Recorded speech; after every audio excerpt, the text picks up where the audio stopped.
আমি যে করেই হোক ইউসুফকে নাজাত দেব, তার মুক্তির পথ খুঁজব। এমন ভাবে বললেন যেন ইউসুফ জেলখানায় আর আপনি তাকে মুক্ত করবেন। কয়েদখানায় থাকা আর গোলামি করা তো একই। কিন্তু পুতিফারের রাজমহলে ওর মতো গোলাম আর একজনও নেই। যদি পাখির জন্য আকর্ষণীয় খাঁচা বানানো হয়, তবে কি সেটা পাখির জন্য খাঁচা নয়? ইউসুফকে মুক্ত করে ইয়াকুবের কাছে নিয়ে যাব। এর আগে আমি কিছুতেই মিশর ত্যাগ করব না। কিন্তু আপনি দেখেছেন পুতিফার আর ওর স্ত্রী ওকে কতটা ভালোবাসে। কিন্তু ইয়াকুব নবীর তুলনায় তা নগণ্য। ইউসুফের বিচ্ছেদে না জানি ইয়াকুবের কি অবস্থা হয়েছে। কিন্তু মালিক, ইউসুফ তো নিজেই বলেছে তার মিশরে আসাটা খোদাবন্ধের ইচ্ছায়। এটি আমার সর্বশেষ বাণিজ্য। যত দ্রুত সম্ভব জিনিসপত্র বিক্রি করে ব্যাবেলে ফিরে যাও। কি?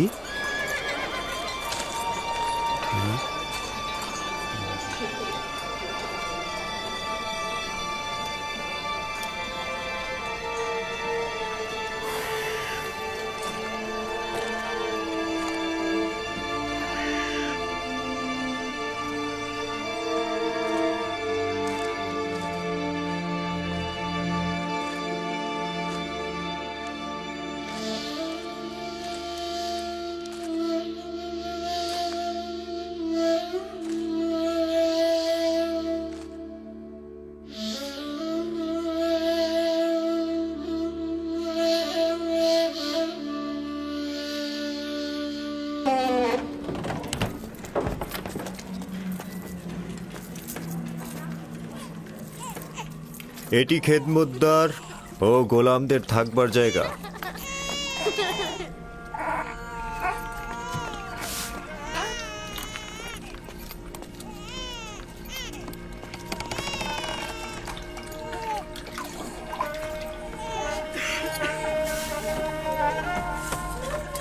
জনাব হানিফার এসেছে, জনাব হানিফার এসেছে, জনাব হানিফার এসেছে।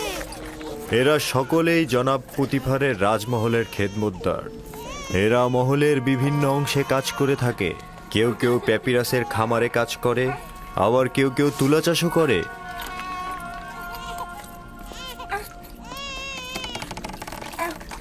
কিছু সংখ্যক পুরুষ এবং নারী এখন কর্মক্ষেত্রে রয়েছে। এখানকার প্রতিটি কামরায় একটি করে পরিবার বসবাস করতে পারে। তাদেরকে এত অসহায় দেখাচ্ছে কেন? জনাব পুতিফার কেন এদের দিকে নজর দেন না? অন্যান্য রাজ্যের খেদমতদার ও গোলামদের অবস্থা এদের চাইতেও শোচনীয়। এরা তো খুব ভালোই আছে। আমরা তাদের এখানে থাকার জায়গা ও খাবারও দিচ্ছি, তাছাড়া তাদের বাচ্চা কাচ্চাদের রক্ষণাবেক্ষণও করছি। আমি কি এদের দেখতে আসতে পারি? কেন নয়? তবে উত্তম হচ্ছে বেগম জুলেখা ও আলী জনাব পুতিফারের কাছ থেকে অনুমতি নেওয়া।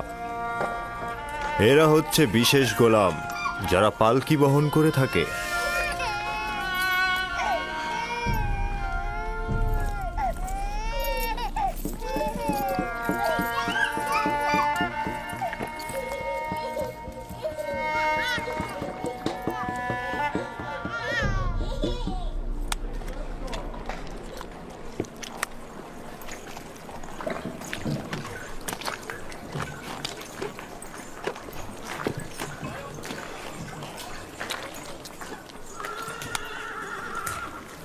এখানে প্যাপিরাস থেকে লেখার কাগজ তৈরি হয়।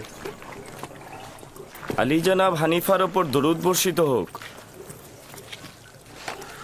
এটা প্যাপিরাসের কাগজ, এটাতেই লেখা হয়। আমরা লেখার জন্য পশুর চামড়া ব্যবহার করতাম। এটা কিন্তু পশুর চামড়া থেকেও উত্তম। তুমি কি লিখতেও পারো? যিনি আমাকে সৃষ্টি করেছেন তিনি লেখা শিখিয়েছেন। বাহ, বেশ ভালো। একজন গোলাম যদি লিখতে জানে সেটা মালিকের জন্য নিয়ামত স্বরূপ। তুমি কার কাছ থেকে শিখেছ বললে? আমার মালিকের কাছ থেকে। তিনি সব ভাষাই জানেন। খুব ভালো, চলো যাই, ওই দিকটা দেখাই।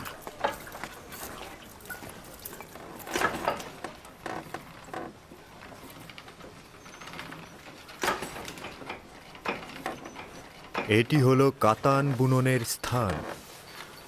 কাতান কি?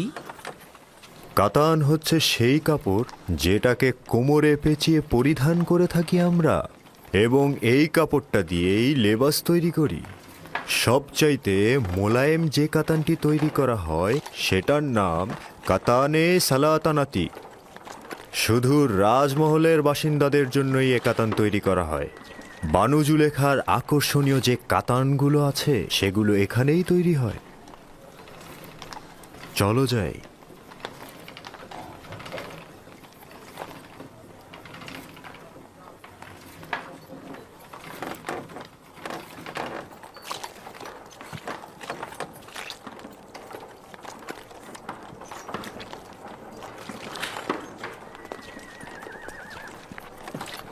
দেখছো, এখানে মাটির জিনিস তৈরি হয়। আলী জনাবের উপর দরুদ বর্ষিত হোক। সেদিন ঘোড়ার গাড়ির সঙ্গে লেগে পানি সরবরাহের কিছু পাইপ ভেঙে গেছে, সেগুলো বদলে ফেলবে। এই রকম হলে চলবে তো? হ্যাঁ হ্যাঁ, দ্রুত করবে। ঠিক আছে, চিন্তা করবেন না, সব সময় মতন হয়ে যাবে।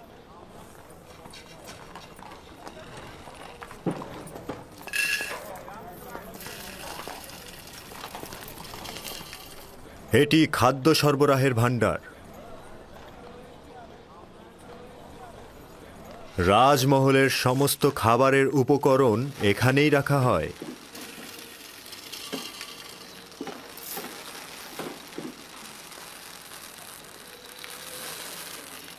তোমার মন কোথায় পড়ে আছে? ঠিক মতো কাজ করো।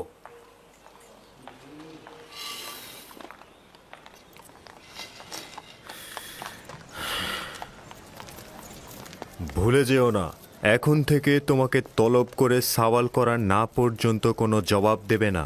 কি মনে থাকবে? বানু জুলেখা একজন দাম্ভিক নারী।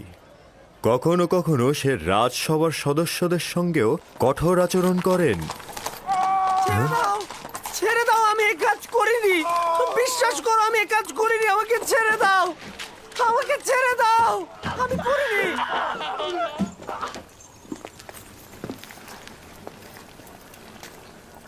এটি রাজমহলের রান্নাঘর। বিভিন্ন ব্যক্তিদের জন্য এখানে হরেক রকমের রান্না করা হয়।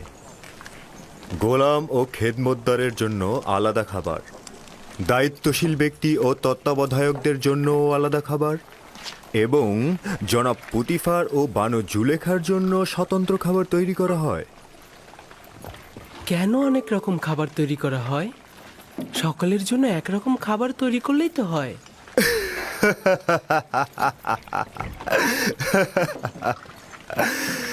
এটা কি করে সম্ভব? জনাব পুতিফার ও বানু জুলেখার গোলাম ও খেদমতদারগণ তো এক সমান নন।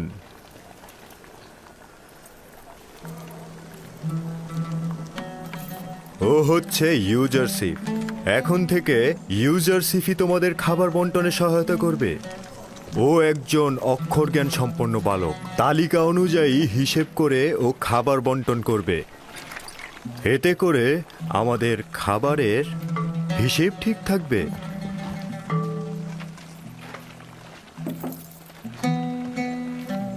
দেখেছো তোমাকে কত আগ্রহের সঙ্গে দেখছে, আর তোমার জন্যই এখানে জড়ো হয়েছে সবাই।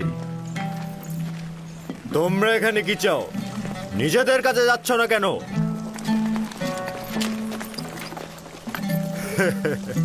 কাজে মন দাও। চলো ইউজারশিপ।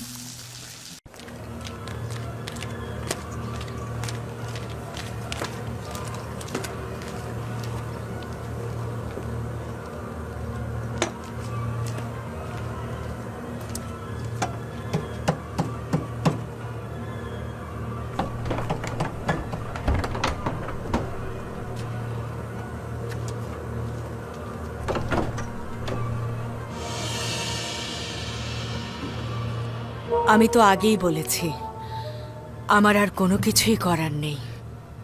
আমি বহু চেষ্টা করেছি, কিন্তু কোনো ফায়দা করতে পারলাম না। আমার পুত্র তাকে অত্যন্ত ভালোবাসে। কোনো অজুহাতেই তাকে পদচ্যুত করবে না, পরিবর্তনও করবে না। যদি আমেন হতিব ইউজারশিপকে দায়িত্ব থেকে অব্যাহতি না দেয়, তবে আমরাই তাকে দুনিয়ার জমিন থেকে সরিয়ে দেব। তোমাদের যা ইচ্ছে করো, আমাকে আর এর মধ্যে টেনো না। চিন্তা করবেন না বানু, আমরা নিজেরাই এতে পারদর্শী।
জনাবে আলী ইউজারসিফ, দাস মালিক ও ধনী ব্যক্তিদের আয়কর প্রদান অভাবনীয় ছিল। এটাই তো স্বাভাবিক। যে মুনাফা খুঁজবে তার উচিত হবে আয়কর প্রদানের পুরস্কার সানন্দে গ্রহণ করা। 1 বছরের আয়কর পূর্বে প্রদান করবে, পরবর্তী 2 বছরে আয়কর মাফ হয়ে যাবে। আলী জনাব, অন্যান্য শহরের আয়কর জমাদানের জন্য আমরা কোনো কাজ করব না?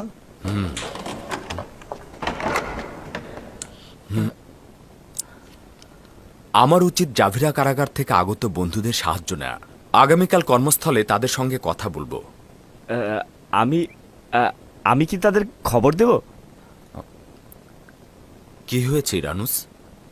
আমি একটু আগে খাদেম হাপুপিকে বানুতির সঙ্গে কথা বলতে দেখলাম এবং রাজমহলের সামনে একজন সৈন্যর সাথেও কথা বলছিল। তারা অবশ্যই কোনো শয়তানি চিন্তা করেছে।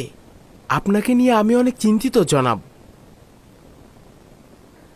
তাদেরই মৃত্যু থেকে ভয় পাওয়া উচিত যাদের কোনো আশ্রয় কেন্দ্র নেই, অথবা সে দুনিয়ার মায়ার জালে বন্দী হয়ে রয়েছে। আলী জনাব, আপনি তো শুধুমাত্র আপনার একার নন, আপনি মিশরের সকল জনগণের চোখের মণি। ইউসুফ কেউ নয়। খোদাতালা আমার মতো বান্দাদের পাঠাতে অক্ষম নন। যদি আমাকে না পাঠাতেন, সেই স্থানে অন্য কাউকে পাঠাতেন।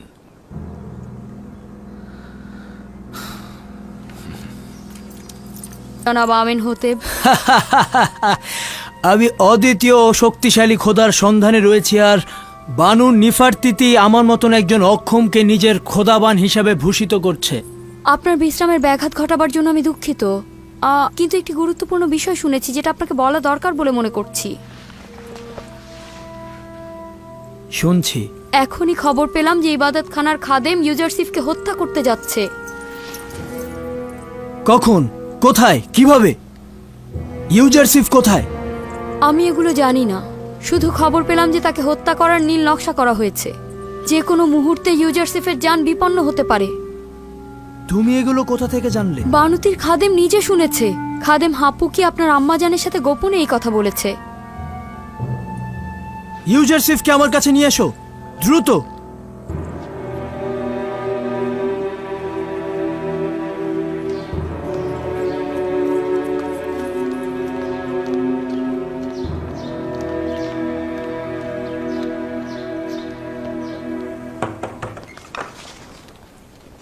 দরুদ আজিজে মিশর, জনাব ইউজারসিফ। খোদামন্দের দরুদ তোমার উপরে। কি হয়েছে, অস্থির কেন? মহামান্য বাদশাহ আপনাকে জরুরি তলব করেছে, এক্ষুনি যেতে বলেছে। কিছু কি হয়েছে? তোমাকে বলেনি এত জলদি ডাকার কারণ কি? না, আমাকে কিছু বলেননি, কিন্তু ওনাকে ভীষণ অস্থির দেখলাম। শুধু বললেন আপনাকে খবর দিতে। চলো যাই।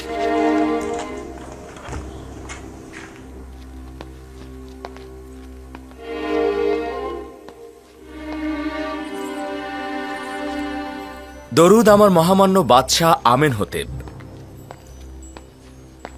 শুনলাম ইবাদতখানার খাদেম তোমার জন্য নীল নকশা এঁকেছে। এখনো এমন কিছু ঘটেনি আলী জনাব, আপনি আমাকে নিয়ে চিন্তা করবেন না। মহামান্য বাদশাহ, আমরাও কিছু বিক্ষিপ্ত কারণ শুনেছি। সেটা সত্যি খুব বিপজ্জনক এবং চিন্তার বিষয়। আজই খাদেম হাপুপিকে দেখলাম বানুতির কাছে এসেছেন এবং রাজমহলের একজন প্রহরীর সঙ্গেও কথা বলছিল। আমি বিশ্বাস করছি তারা ভয়ঙ্কর কিছু ঘটাতে যাচ্ছে। এর হাকিকত রয়েছে। কিছুক্ষণ আগে বানুতির খাদেম আমার কাছে এসেছিল। সে বলছিল যে যেহেতু এখনো পর্যন্ত আপনাকে রাষ্ট্রীয় কার্যাবলী থেকে বিরত রাখা সম্ভব হয়নি, তাই তারা হত্যার ষড়যন্ত্র করছে। একটা কথা মহামান্য বাদশাহ, কিছুদিন পূর্বে ইবাদতখানার খোয়াব বিশ্লেষণকারী যখন মারা যায়, আমার সাথে একজন শয়তান লোকের দেখা হয়েছিল। তিনি বলল যখনই সুযোগ পাবো ইউজারশিপের ক্ষতি করব। এগুলো গুরুত্বপূর্ণ নয়। আমি সেই সব কুচক্রী ষড়যন্ত্র নিয়ে মোটেও বিচলিত নই। আমি আমার কাজ নিয়ে চিন্তিত। আমি আমার সামর্থ্য এবং আমার উপরে অর্পিত দায়িত্ব এবং সন্নিকটে আসা দুর্ভিক্ষ নিয়ে আমি চিন্তিত। আমার মরহুম আব্বাজান শুধুমাত্র আমুনের খাদেমদের বিরোধী ছিল, কিন্তু আমি আমুন এবং আমুনের খাদেমদের বিপক্ষে রয়েছি। এই আইন যত দ্রুত সম্ভব নিশ্চিহ্ন হয়ে যাক। আমি যত দ্রুত সম্ভব এই বিষয়ে চূড়ান্ত সিদ্ধান্ত নিব। আগামীকাল দেরিও হয়ে যেতে পারে। যদি শামশিরকে কোনো কারণে বাইরে নিয়ে আসা হয়, তবে সেটা তার মালিকের জন্য বিপদ ডেকে নিয়ে আসে। ইবাদতখানার বিরুদ্ধে ছোট্ট একটি পদক্ষেপ জনগণকে আমাদের বিরুদ্ধে খেপে তুলতে পারে। অপরদিকে আমুন মন্দিরে রক্ষিত বিশাল ধন সম্পদ দ্বারা হাজার হাজার মানুষকে মিশরের হুকুমতের বিরুদ্ধে খেপিয়ে তোলা সম্ভব। এতে অনেক নিরীহ মানুষের মৃত্যু ঘটতে পারে। তুমি তো দেখতেই পাচ্ছ দিনের আলোতে আমাদের মহলে কিভাবে গোয়েন্দাগিরি চলছে এবং তোমাকে হত্যার পরিকল্পনাও করছে। তুমি কি বলছো তাদের সুযোগ করে দেব, যা পরে আর ফেরত পাওয়া যাবে না? যদি আমার মহামান্য বাদশাহ শান্ত থাকেন, তো আমি একটি পথ বাতলে দিতে পারি, যেটা আপাতত খাদেমদের ষড়যন্ত্রের হাত থেকে আপনাকে রক্ষা করতে পারে। শুনছি, আমি খাদেমদের ষড়যন্ত্র থেকে বাঁচতে চাই। তা কি করে সম্ভব? প্রথমে মহামান্য বাদশার নিকট আমি একটি সওয়াল করতে চাই, অতঃপর খাদেমদের বিরুদ্ধে লড়াইয়ের কৌশল আমি বলবো। জানতে চাই আমার মহামান্য বাদশাহ কোন খোদার ইবাদতকারী। আমি আপনার খোদাকে চিনি না, তবে এতটুকু চিনেছি তিনি ইবাদতখানার খোদাদের মতন ধন সম্পদ সঞ্চয় করতে চান না এবং পয়গম্বর ইউজারশিফকে মিশরের জনগণের হেফাজত এবং নাজাতের জন্য পাঠানো হয়েছে। আপনি যেই সকল সৌন্দর্যের বিবরণ দিলেন, সেই আলোকে এখন আমি আমার মহান একাত্মবাদী খোদার দাওয়াত আপনাকে দিচ্ছি।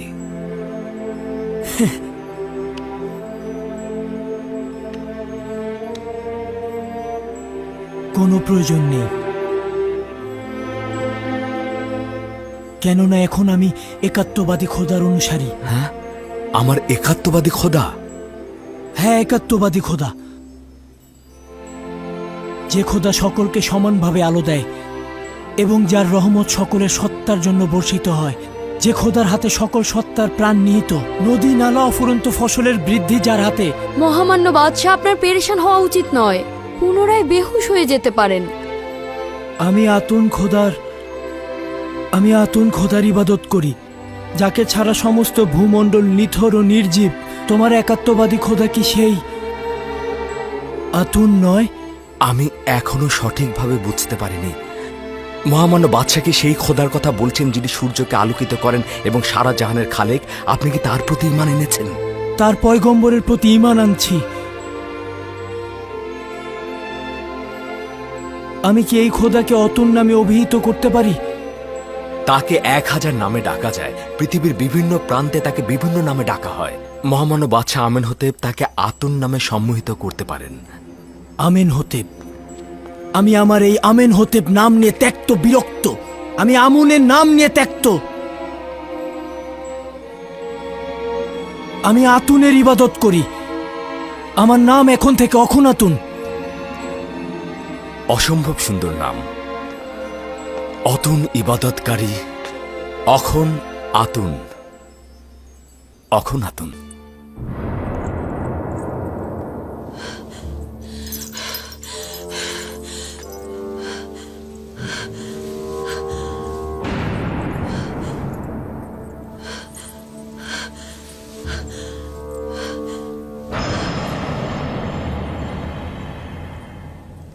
আমার মনে হয় এখানে কোনো খবর রয়েছে যার বিস্তারিত জানা দরকার।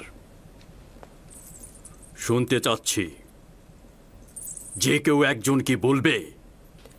হায় আফসোস আমার, এই সকল মহব্বতের প্রতিদান দেখুন। দেখছেন তো আপনার সহধর্মিনীর সাথে সে কি আচরণ করেছে। এর শাস্তি কি? সে আপনার সহধর্মিনীর প্রতি কুদৃষ্টি পোষণ করেছে। তাকে কঠিন শাস্তি দিয়ে জেলখানায় নিক্ষেপ করুন। বানু জুলেখা মিথ্যা কথা বলছে জনাবে মালিক। আমি দেখেছি জনাবে আলী, ইউজারসিফ কৌশলে বানু জুলেখার কক্ষে প্রবেশ করছে। আলী জনাব, আমি এর বিপরীতে যে কোনো দলিলই নিয়ে আসি না কেন সেটা আপনার কাছে গ্রহণযোগ্যতা কখনোই পাবে না, কারণ এতে বানু জুলেখার সম্মানহানি ঘটবে এবং আপনি তার পক্ষে রায় দেবেন। আর কারো সাহসও নেই সত্যটা বলার। আপনিও নিশ্চয়ই সেটাই চাইবেন। এর থেকে বেশি ক্রোধের সৃষ্টি করো না। আমি দলিল ও সাক্ষী দেখতে চাই। আমি আসল গুনাহগারকে ধরতে চাই। আমার না আছে গুনাহ না করার কোনো দলিল, আর না আছে কোনো সেবিকা যে আমার পক্ষে সাক্ষ্য দেবে। সুতরাং তুমি দণ্ডিত, এর শাস্তি অবশ্যই পাবে। আমি এর জন্য প্রস্তুত রয়েছি জনাবে মালিক। তবে হাকিকত হচ্ছে সে আমাকে তলব করেছে এবং মিলনের ইচ্ছা পোষণ করেছে। আর এটা প্রমাণ করতে আমার নিজস্ব খোদা ব্যতীত আর কোনো সাক্ষী নেই। তুমি জুলেখার নির্জনতার সুযোগে প্রবেশ করেছ। করিমামা সাক্ষী রয়েছে। সকলেই জানে বানু জুলেখা অপরাধী, কিন্তু তার বিরুদ্ধে সাক্ষ্য দেওয়ার সাহস নেই কার। তোমার সাক্ষীকে হাজির করো এবং সাক্ষ্য দিতে বলো। খোদা ব্যতীত আমার তো আর কোনো সাক্ষী নেই। যদি আমাকে একাকে ছেড়ে দেন তো আমাকে সর্বাপেক্ষা কঠিন পরিস্থিতির মধ্যে পড়তে হবে। আপনি কি চাইছেন, এই গোলামের কথা গ্রহণ করতে?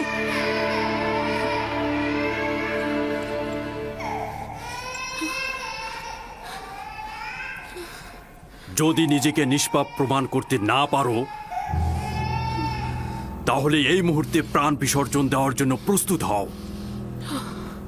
জনাবে আলী, আমি নিজে দেখেছি ইউজারসিফ রাজমহলের দিকে আসছিল। আসবার পথে সে বাচ্চাটির সঙ্গে খেলা করে এবং তারপর কৌশলে এই সপ্ত দরজা দিয়ে ঢুকে একটা একটা করে দরজা বন্ধ করছিল।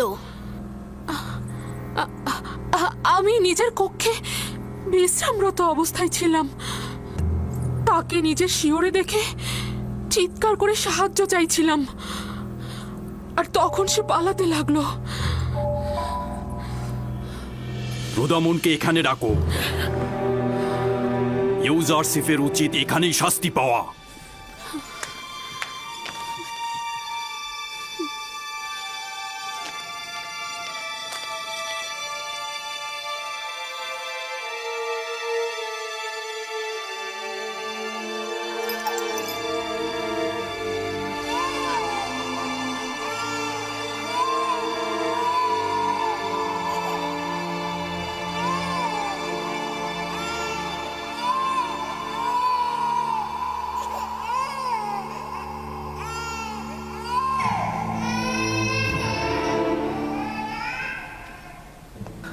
আমার সাক্ষী আছে। কে তোমার সাক্ষী? নিয়ে এসো তাকে। এই মুহূর্তে তাকে তলব করো। জি জনাবে মালিক, অবশ্যই আমি সাক্ষীকে হাজির করে সত্যটা প্রমাণ করে দেব। সে না আমাকে চেনে, আর বানু জুলেখাকেও চেনে না। সে না আমাকে সমর্থন করবে, আর এমনও নয় বানু জুলেখার সাথে তার কোনো দুশ্মনী রয়েছে। সে তোতা পাখির মতো সত্যটা বলে যাবে, আর এতে কার লাভ হচ্ছে আর কার ক্ষতি হচ্ছে সেটা সে বুঝবে না। সে কে? শাস্তি পাবার পূর্বেই তাকে এখানে তলব করো। আমার সাক্ষী সেই শিশুটি যার কান্না আপনি এখনো শুনতে পাচ্ছেন। তুমি কি আমার সাথে ঠাট্টা করছো? না জনাবে মালিক, আপনার কাছে আমি তাগাদ করছি ওই শিশুটিকে দয়া করে এখানে নিয়ে আসুন, তাহলেই সত্য প্রমাণিত হয়ে যাবে। একজন নবজাতক সাক্ষী দেবে? সে তো এখনো কথা বলতেই শেখেনি। ঠিক আছে, বলুন তাকে নিয়ে আসতে।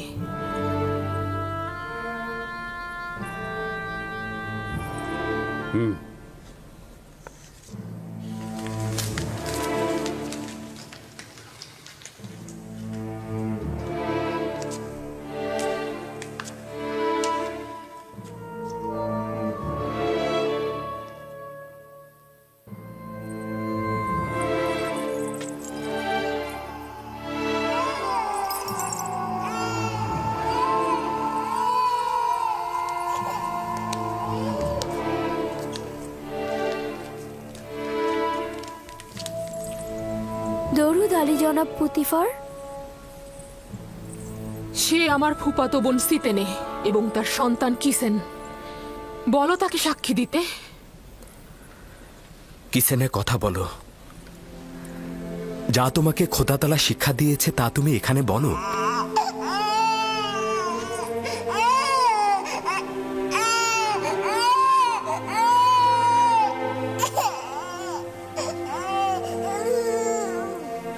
বলো কিসিনে।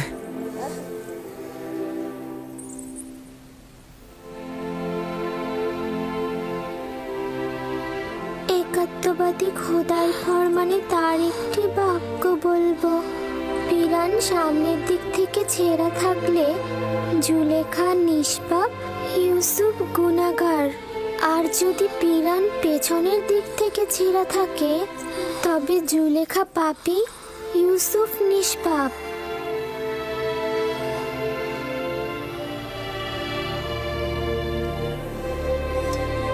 তুমি কি করে কথা বললে লক্ষ্মী সোনা আমার?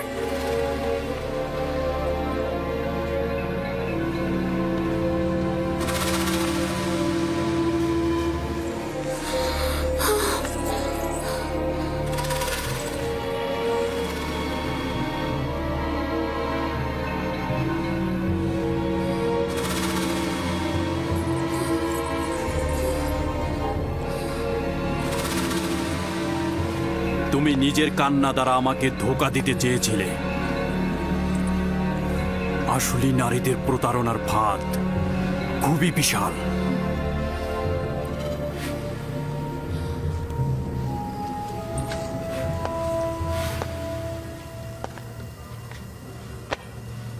আমি যে অপবাদ তোমাকে দিয়েছি তার জন্য ক্ষমা চাচ্ছি। আশা করছি আমাকে আর জুলেখাকে ক্ষমা করবে এবং এই ঘটনা সব সময়ের জন্য গোপন রাখবে।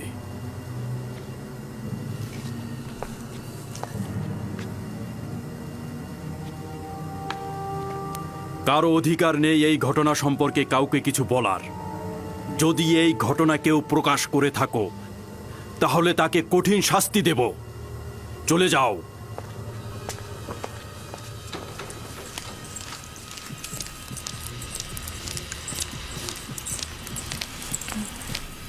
কি ঘটলো আমি তো কিছুই বুঝলাম না। একটা শিশু কিসেনে, সিতেনের সন্তান, সে কথা বলেছে এবং সবকিছু প্রকাশ করেছে। একজন নবজাতক শিশু কি করে কথা বলতে পারে? কিন্তু সে তো বলল। কিন্তু কিন্তু এটা কি করে সম্ভব? আমি জানি না। ইউজারসিফ তাকে বলতে বলল এবং সে সব সত্যি সত্যি বলে দিল। অবাক করার বিষয় হলো শিশুটি একত্ববাদী খোদার নাম করে কথা বলা শুরু করে দিল। এটা জাদু। যদি বাচ্চাটি কথা বলেও থাকে তা জাদু ব্যতীত আর কিছু না। ইউজারসিফকে যা দেখছেন সে আসলে তা নয়, সে জাদুকর। সে বাচ্চাটাকেও জাদু করে ফেলেছে। আমার বিপক্ষে কারো সাক্ষী দেওয়ার সাহসী ছিল না, শুধুমাত্র এই শিশুটি। বানু, সে জাদুকর। সে জাদুকর এবং সে সবাইকে জাদু করে ফেলেছে। আমি বন্ধ করো কারি মামা।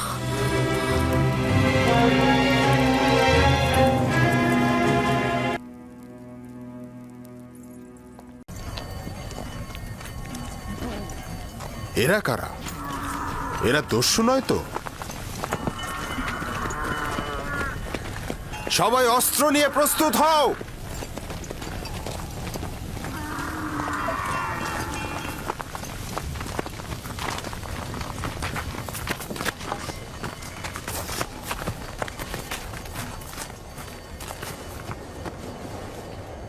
আমাদের গোলামকে তুমি কোথায় নিয়ে যাচ্ছ? কার কথা বলছো? যাকে কূপের ভেতর থেকে বের করে এনেছো, যে তোমাদের পেছনে লুকিয়ে আছে। তোমাদের গোলাম কূপের ভেতর কি করছিল?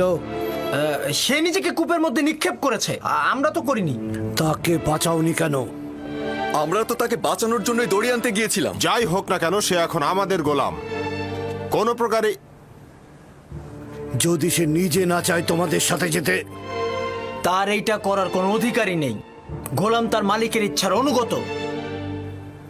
যদি সে স্বীকার করে তোমাদের গোলাম, তাহলে যদি স্বীকার না করে তাহলে মনে হচ্ছে নিয়ে যাবে।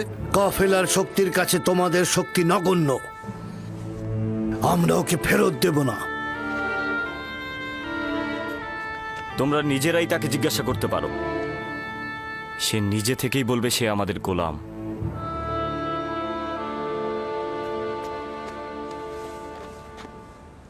তুমি এদের ভয় পেও না, তোমার কোনো ক্ষতি করতে পারবে না এরা। শুধু বলো, তুমি কি এদের গোলাম? আমাকে মিথ্যা বলার শিক্ষা দেওয়া হয়নি।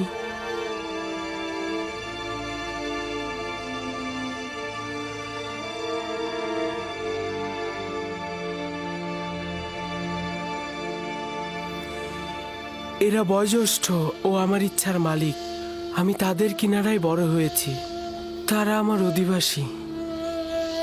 শুনলে তো, সে নিজেই বলেছে সে আমাদের গোলাম। ওর কথায় এখনো কিছু স্পষ্ট হয়নি। তুমি নির্ভয়ে আমাকে বলো, তুমি কি এদের গোলাম?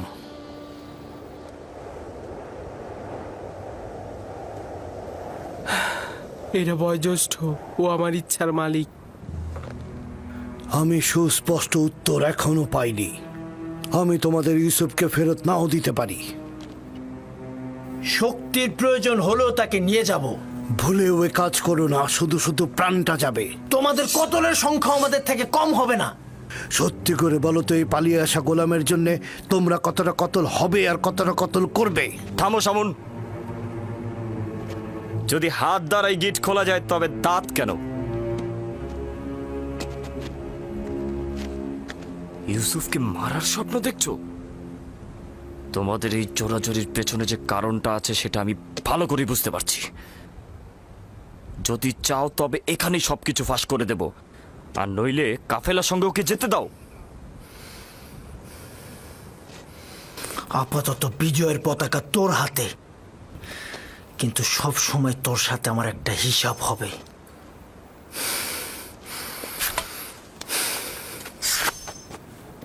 এই গোলামের মালিকানা পাওয়ার জন্যে আমার মনে হয় না কোনো রক্তপাতের দরকার আছে। ইউসুফের মালিক হব কি হব না সেটা পরের ব্যাপার। আপাতত এটা বাদ দিচ্ছি। তুমি কি তোমার মালিকদের সঙ্গে যেতে চাও?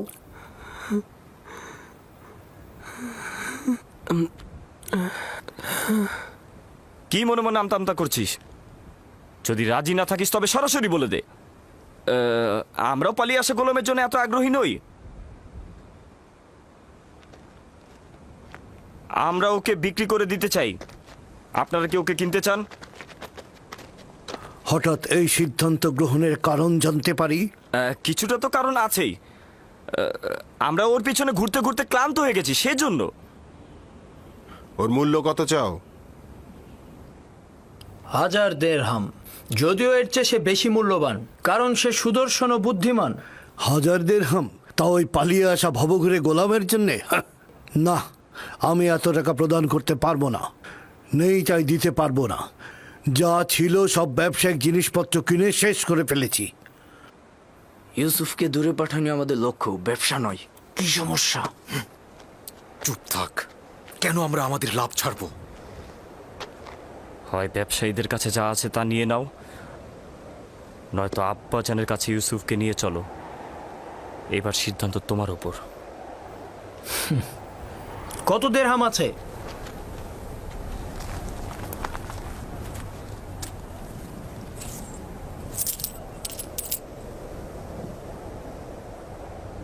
সব মিলিয়ে 18 দিরহাম। জানি ইউসুফের জন্য এটা পর্যাপ্ত নয়। আমাদের এত ইউসুফকে বেশি দামে বিক্রি করার লোভ নেই। হ্যাঁ, ও তো অনেক সস্তা। দুনিয়াতে ওর কোনো মূল্যই নেই। এমনকি আমাদের ভেড়াগুলোর যে মূল্য আছে সেটাও ওর নেই। দেখতেই তো পাচ্ছেন কি করে ব্যবসায়িক উদ্দেশ্য গোপন করে ওকে আমরা স্বল্প মূল্যে বিক্রি করে দিচ্ছি। নিশ্চিত থাকো, এই উপহাসের জবাব তুমি নিশ্চয়ই পাবে। কি হলো, তোমাদের গোলামকে কি তোমরা বিক্রি করবে না? করব, বিক্রি করব। তবে আমাদের কিছু শর্ত আছে। কি শর্ত? প্রথমত, ওকে তোমরা বেঁধে নিয়ে যাবে যাতে পালাতে না পারে। আর দ্বিতীয়ত, ওকে দূরের কোনো দেশে নিয়ে যাবে যাতে সে কোনোদিন আর ফেরত আসতে না পারে।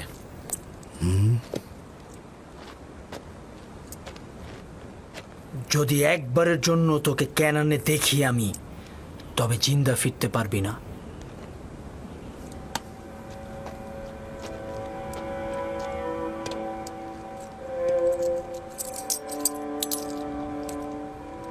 আমি যে কিনলাম তার সনদ লাগবে, নইলে গোলামকে আমি কোথাও বেচতে পারবো না। আচ্ছা, ঠিক আছে। ফালেক, চামড়া ও জওহার নিয়ে এসো।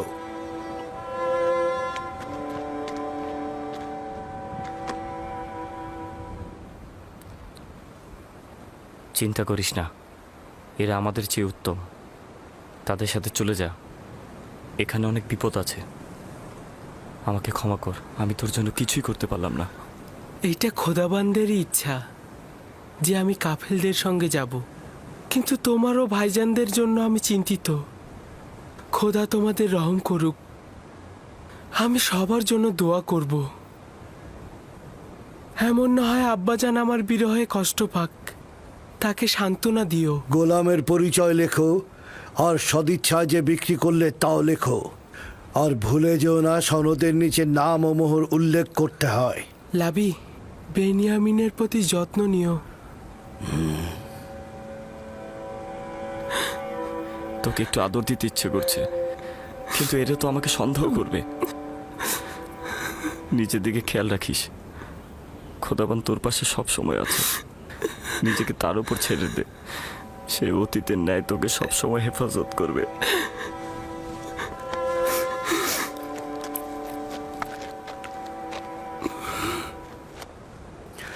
গোলামের হাত বেঁধে ফেলো, যদি পালিয়ে যায় তো তুমি দায়ী থাকবে। সনদটি সিন্ধুকের মধ্যে রাখো, আমরা এখনই রওনা হব।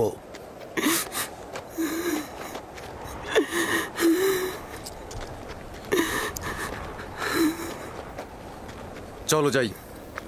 যাব, তবে নিশ্চিত হয়েই আমাদের যেতে হবে।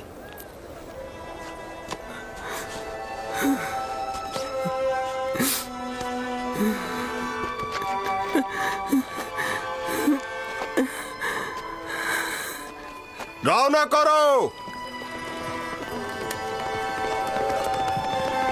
চলো যাই।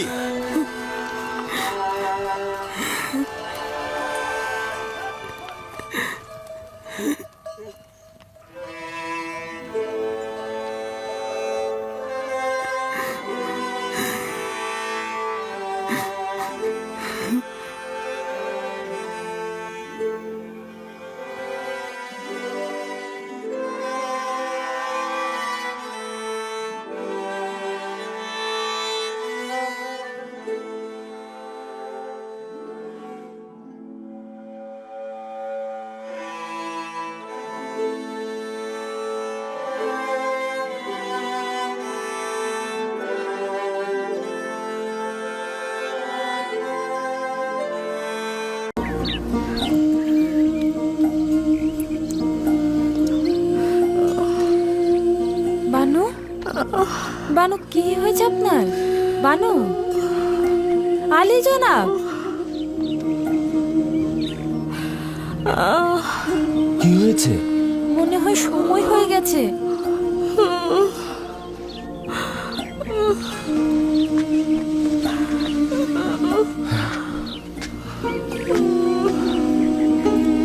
আলী জনাব, ধাত্রীকে খবর পাঠান।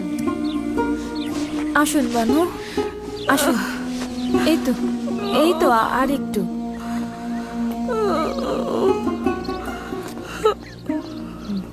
বসুন এখানে। এই তো, বসুন বসুন বানু, এখনই ধাত্রী চলে আসবে।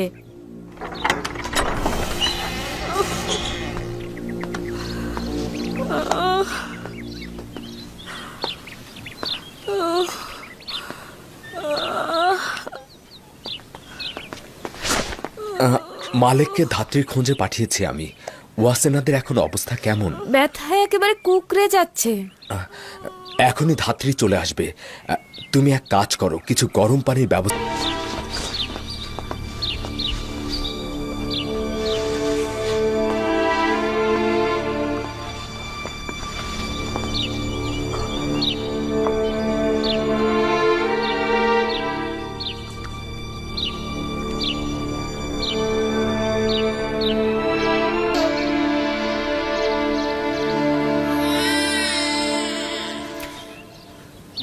আলী জনাব, আপনি কন্যা সন্তানের জনক হয়েছেন। কন্যাটি দেখতে তার পিতার মতোই হয়েছে। ওয়াসিনাদের হাল হাকিকত এখন কেমন? সে সুস্থ আছে তো? তারা দুজনেই ভালো আছে। হ্যাঁ আমার পুত্র, তবে জানি না আমি কেন মনে হচ্ছে আজ ইউসুফ আমার মতোই আনন্দিত।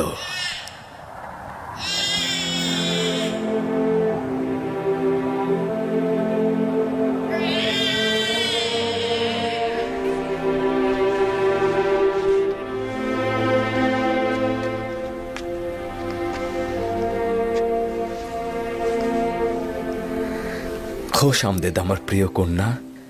আমি তোমাকে মালাসে বলে ডাকব, যার অর্থ ভুলে থাকা। তোমার আগমনের মাধ্যমে আমি আমার পূর্বের সকল দুঃখ ভুলে গিয়েছি। মালাসের কদমের বরকতে মেনিফিসের সকল নিঃস্ব ও অভাবীদের দাওয়াত করতে চাই।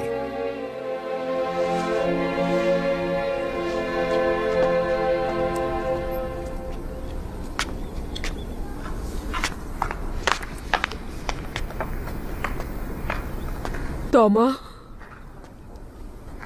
আমি তিয়ামিনি বানু।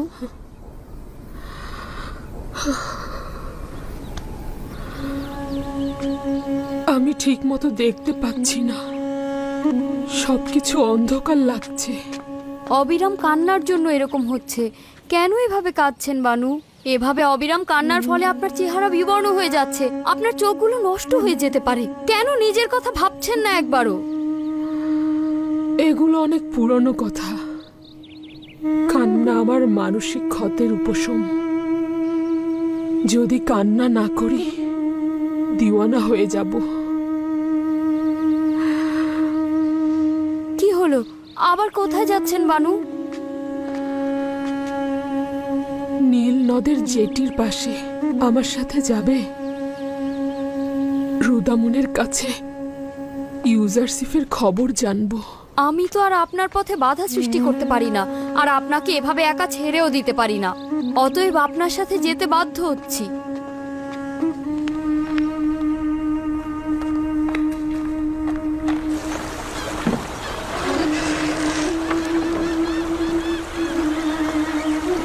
দরুদ বানু জুলেখা। তুমি কি বলতে পারো রুদামুনকে কোথায় পাওয়া যাবে? শামাত, তিনি সর্দার হরেন হোপের সাথে উত্তর মিশরে হিত্তিদের বিদ্রোহ দমনে গেছেন। কবে ফিরে আসবে বলতে পারো? না, আমি তা জানি না বানু।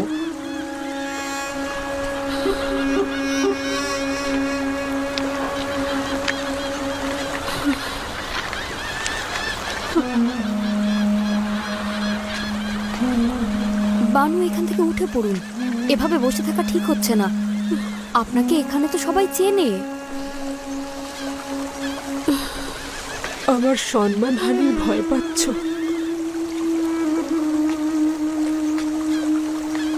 আমার লজ্জা শরমের আর কি বাকি আছে?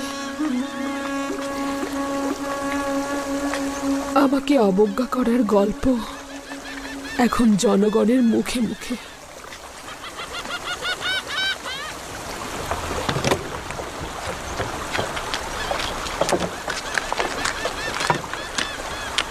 জুলেখা ইউজারশিপের প্রেমে দিশেহারা হয়ে দেওয়ানা হয়েছে। যদি ইউজারশিপের কোনো খবর তাকে দেই, তাহলে ভালো পুরস্কারও পাওয়া যাবে। তাহলে চোখ কান খোলা রাখবো। ইউজারশিপের তেবসে আসার খবর জানলেই তাকে খবর দেব।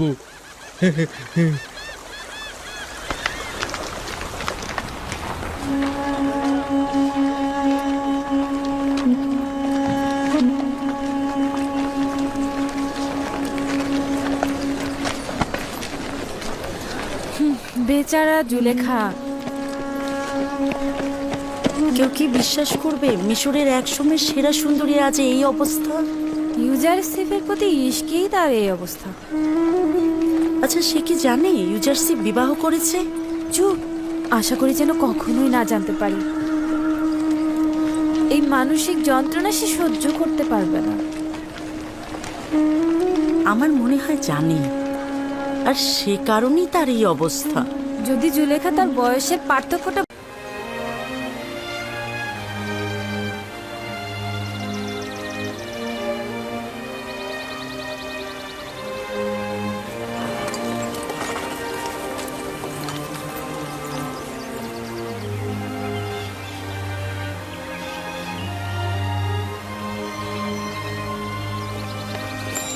আমরা দক্ষিণের দিকে যাব।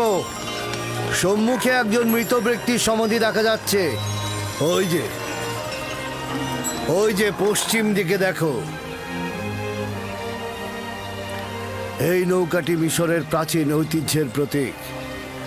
কোনো সম্ভ্রান্ত ব্যক্তি মারা গেলে এইভাবে নৌবহর সাজিয়ে নদী পরিভ্রমণ শেষে নির্ধারিত স্থানে তাকে সমাহিত করা হয়। ওই যে দূরে অনেকগুলো দরজা দেখছো, ওটা এই নগরীর প্রধান ফটক। আমরা ওই পথ দিয়েই প্রবেশ করব।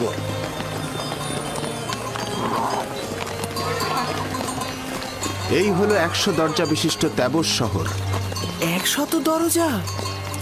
আসলে দরজা 10টার বেশি নেই, কিন্তু মুসাফিরগণ এই শহরকে তাদের নিজেদের চোখে দেখে। তারা তাদের শহরে ফিরে এই 10 দরজাকে 100 দরজা বানিয়ে বলে।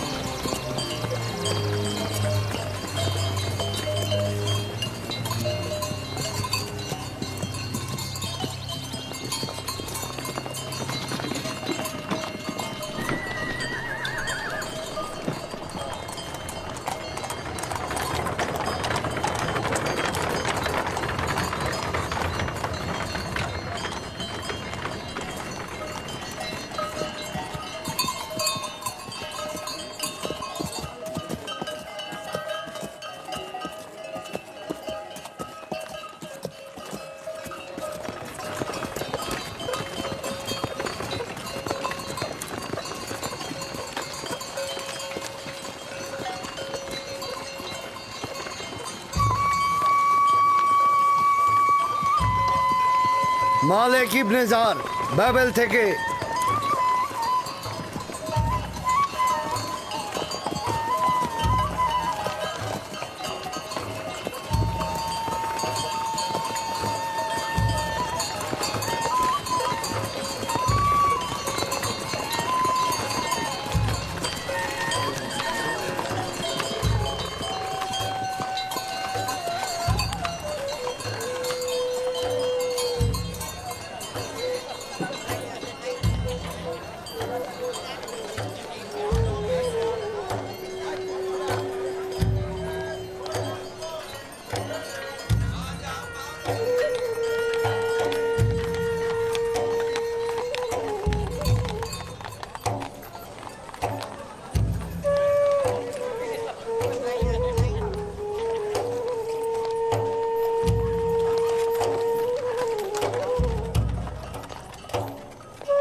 কি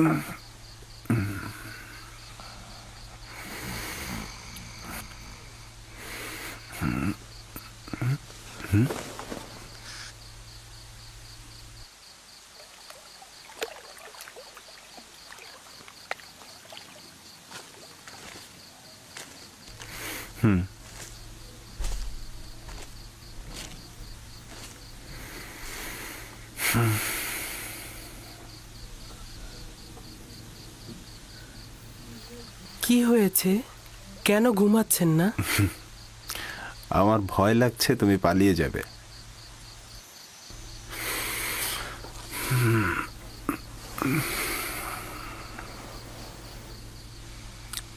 আসলে তুমি কে? তুমি খুব সাধারণ কেউ না। আমি তো পূর্বেও এর উত্তর দিয়েছি।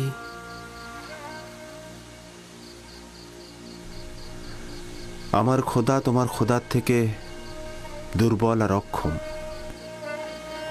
তোমার খোদার সম্পর্কে বলবে?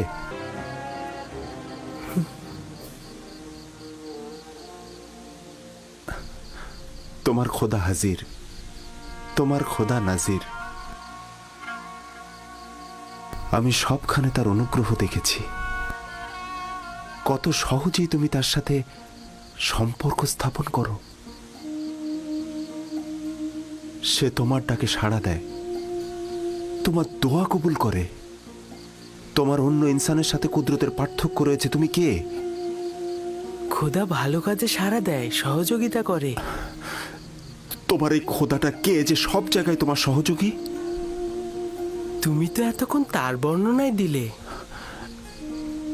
তার প্রতি আমি ঈমান আনতে চাই।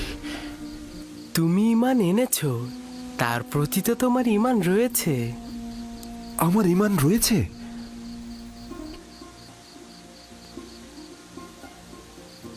তুমি আমার খোদাকে সবখানে হাজির দেখেছো, তাকে সব কর্মে শক্তিশালী জানো। তোমার দৃষ্টিতে সে সকলের আশ্রয়দাতা, উত্তরদাতা।